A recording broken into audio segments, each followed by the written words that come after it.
Actually, meteorologist Amy Matson joined us now with another check on the weather. And I wasn't in town yesterday. I missed that 50-degree weather. I wish I was here.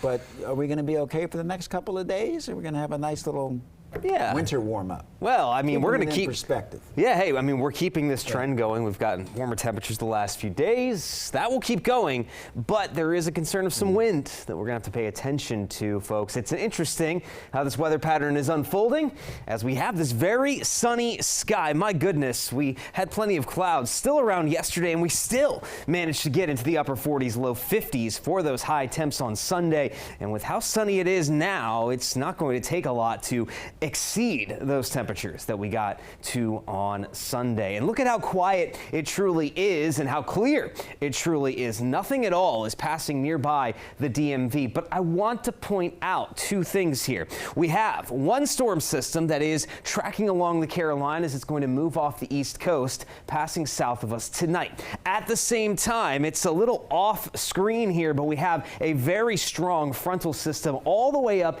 into Canada that's dropping down toward us as we go throughout the rest of the day. As these two systems sort of come a little bit closer to the DMV, that's going to help to elevate that wind that we're going to start to feel later today, and especially going into the night tonight, especially across our higher terrain. So we'll talk about that in a second, but despite having those two systems coming closer to the DMV, temperatures keep on rising. It's feeling comfortable out there at 44 in the district, and at this pace, yeah, we are likely to exceed that high of 51 from yesterday. 48 in Waldorf, one of the warmer spots. We do still have some upper 30s over toward the I-81 corridor, but those shouldn't last all that much longer, especially with how sunny it is. Now, in the meantime, we are not seeing any sort of significant wind as of yet. Just 5 to 10 mile-per-hour winds out of the southwest. So that's also going to help to bump up those temperatures with that wind direction being mostly southerly. We only have gusts around 20 miles an hour at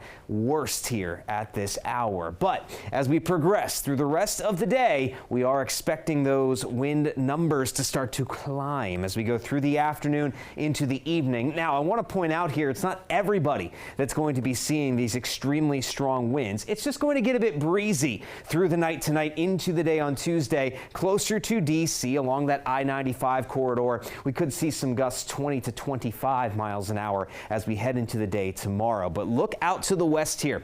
Look at these dark reds that are showing up in far western Maryland, parts of West Virginia. That's the stronger area of wind that we are going to be watching for across that higher terrain west of I-81. We could see gusts as high as 40 to 55 miles per hour later tonight going into Tuesday, hence the need for that high wind warning. We could see some downed trees, perhaps some power outages out that direction. And really, we're not going to see a total break from the wind over the next couple of days. It will stay breezy across the area on Tuesday. There will be a slight lull Tuesday night, and then we are expecting the wind to kick back up again on Wednesday. So that's the one thing we are going to be watching for these next few days. But all in all, that's it. Look at this. We get all the way up to the mid 50s, perhaps upper 50s by Wednesday. There will be a slight cool down Thursday, and then the next storm system doesn't arrive until Friday, as we are expecting a soggier end to the week.